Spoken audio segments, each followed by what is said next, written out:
All right, today's parkour class, we're going to start by warming up. After we do the warm up, we're going to do an exercise called the burpee. We're going to sit down and stretch.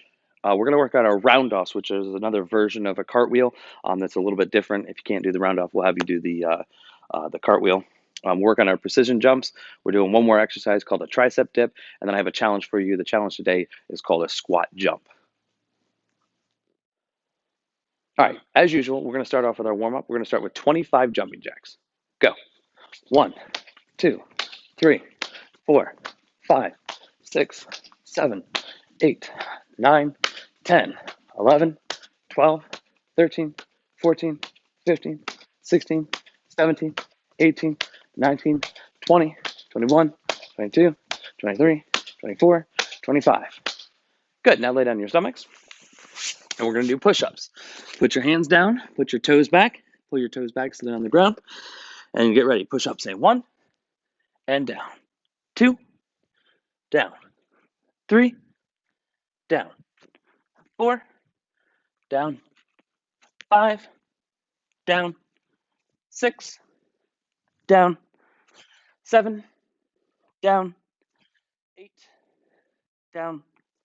9, down. And 10. Hold it there. And down. Great. Stand up. All right, now we're going to do an exercise called burpees. Burpees are a great exercise for your whole entire body. Basically, what we're going to do is we're going to squat down, put our hands on the ground, kick our feet behind us, do a full push-up, right, up and down and then back up, kick my feet back in into a squat position, and then jump in the air, right? You literally use almost every single muscle in your whole entire body. All right, so with the burpees, we're going to do 10 of them. All right, let's do the first one with me. All right, put your hands up, put your hands down, squat down. Now, balance on your hands and kick your feet behind you, leaving your hands in the same spot. Do a full push up, down, back up. Now kick your feet in, then jump in the air and say 1. Good. Now we're going to do 9 more of those. Try to stay with me. We'll go faster and faster. All right, ready? Down, out, push up, jump, 2. Down, out, push up, in, 3. Down, push up, in, 4. Down, in, 5, 6, 7, 8, 9, last one, 10. Good job. All right, now we're going to work on some stretching. I want you to have a seat. We're going to start with a butterfly stretch. So you're going to put the bottoms of your feet together. You're going to grab onto your toes. All right, now I want you to pull your head down as far as you feel comfortable. What's really important about this is that you don't curl your head over and try to touch your head to your toes. You actually want your chin or your nose to go outward towards your toes so you can keep your back straight and really pull. You should feel a stretch to the inside. So let's hold that for 10 seconds. 1, 2, 3, 4, 5, 6, 7, 8, 9, 10. Good. Go ahead and sit up. Now you're going to put your legs out straight. When you keep your legs straight and you reach your hands towards your toes, a lot of times people will let their knees bend a little bit. Sometimes they don't even notice. I want you to be really careful, really conscious of making sure your legs are completely straight. Take your toes and pull them back towards your face. And now reach your hands out as far as you can go. If you can touch your toes, great. Some people can't, and that's fine. But what I want you to do in that case is reach down, grab onto your ankles, grab onto your pant legs if you have long pants on, and pull yourself. The important part of this is that you put your head far down and make sure that you're really making the back of your legs hurt. So put your head down. And like I said, if you can go over top and grab your toes, that's perfect. But hold on to something. Head down really far. Let's count to 10. 1, 2, 3, 4, 5, 6, 7, 8, 9, 10. Good. Go ahead and sit up. Now you're going to put your legs apart. And then from here, reach your hands out in front of you as far as you can. Put your head down really, really, really far. Now, get your palms up off the ground. Reach even farther. Let's count to 10. 1, 2, 3, 4, 5, 6, 7, 8, 9, 10. Go ahead and sit up. Bring your legs in. Go ahead and stand up. All right, now we're going to do what's called a round off. A round off is very similar to a cartwheel in the sense that you put your hand down, and you spin yourself over your body.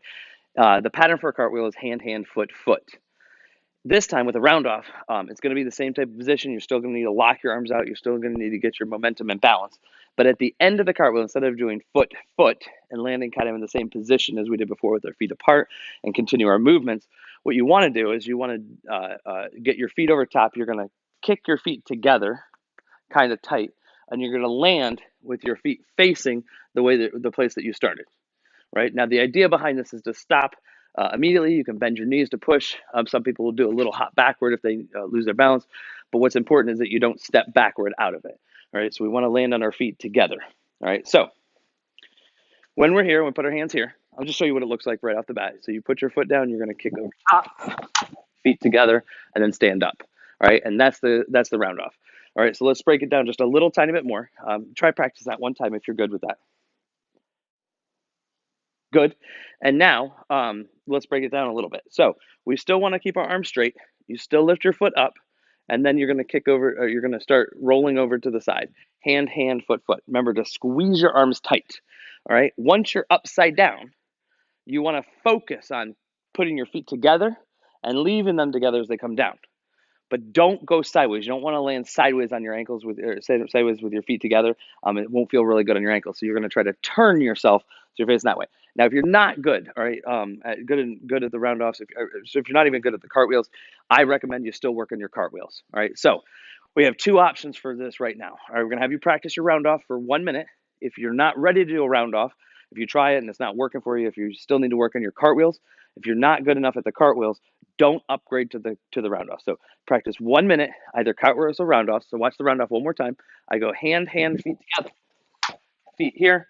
You want to land with your feet together facing the way that you came. All right, you have 1 minute to practice either of those techniques.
All right, now we're going to work on precision jumps. Precision jumps are exactly what it sounds like. It's when we jump in a very precise manner. We land on something, we're very exact. If you don't have any equipment at home, like a balance beam, like we do at the karate school or anything like that, I have a couple ideas for you on how to utilize that. But what we want to make sure when we jump, we have our feet together. You're going to jump, and you're going to land with both your feet in the same exact spot, just like that, and with no extra movement. If you land and your foot moves just a little bit extra, you didn't have exact precision, you didn't have balance. All right, so if you need to practice this outside, that'll probably be best. One of my best ideas for you is to go to a sidewalk. And every time there's a line, see if you can jump from one line to the next and stop right on it, then jump right on it, right? We keep our hands up and our knees bent so that we can absorb the impact without falling over. Again, if you take an extra step forward, right, or your feet move apart, right, that doesn't count, right? It doesn't work right. If you're indoors and you're practicing this, depending on the type of floor you have a couple different options. If you have a carpeted floor, if you have a carpeted area that you're on, I think socks are a great idea because they're flat, they're soft, right, and you can practice jumping onto it. So here at the karate school, we happen to have these little dots here, right? These are made out of rubber. They typically don't move very much.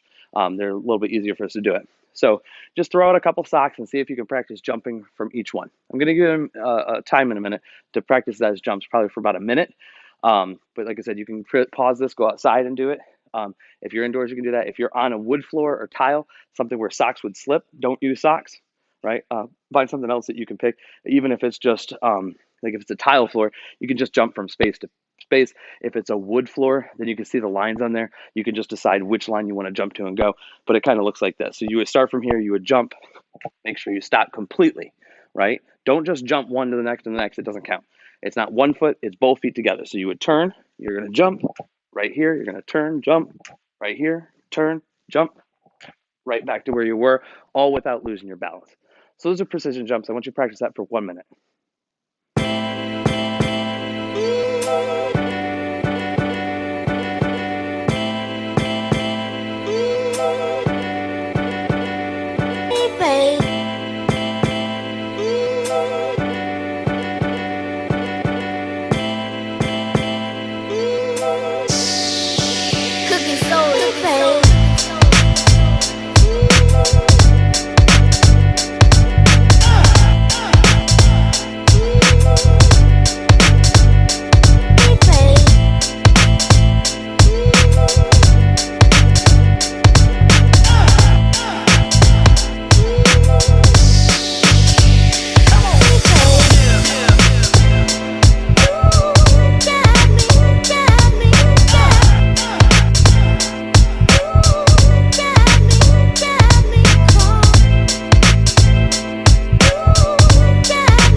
All right, now we're going to do an exercise called tricep dips. The triceps are the back part of your arm muscles that we use for a lot of our parkour handstands, headstands. It's important to have strong triceps so that we can push things over top of our head. We're going to do the exercise called tricep dips, which means we're going to dip our body, all right, and try to tighten up and use those muscles. If you have a chair that you can use, maybe the edge of a couch, if it's hard enough for you to support yourself, if you want to go get a chair, go get it now. While you do that, I'm going to show you how to do it if you don't want to use that, because you can totally do it from the ground. All right, so if you don't have a chair and you want to be unsafe in your living room, you're going to put your hands on the ground, your feet are here. The goal behind this is to lean back far enough. Let me go sideways. All right, you're going to back far enough so that your elbows can bend, right? And what I want is that you get your rear end up off the ground. You're going to support yourself with your feet, and then you're going to bend your arms so they go all the way, and then push back up. You're going to bend and then push, and then bend and then push, just like that. And those are tricep dips from the ground, right? Now, when they're on the ground, you don't have to move very far. A lot of people are like, well, I can't go very far. You'll feel right away, right? It should tighten up those muscles and work them out really well right away. But if you have a chair, a real tricep dip uses some type of chair support. All right, so let me show you how this works. Again, I'll go sideways.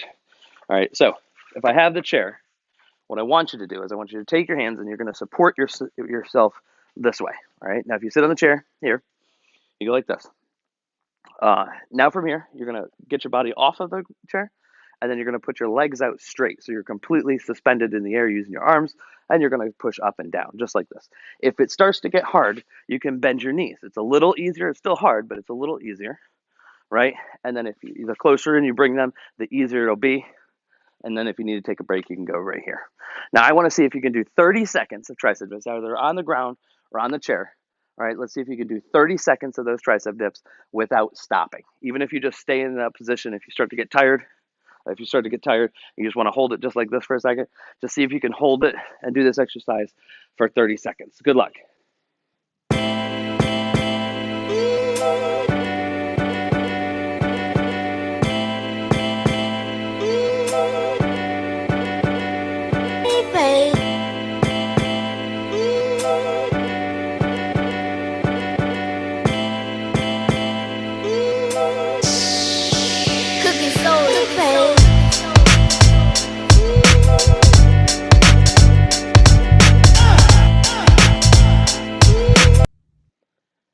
Our today's challenge is called a squat jump. A squat jump is where I squat down, I jump, and try to lift my knees as high in the air as you can. It's a good cardio exercise. It's also a really good exercise for your legs. It works all the muscles necessary to be able to jump. So your feet are going to be apart. Your hands are going to be here. You're going to squat down. You have to touch the ground gently with your fingertips.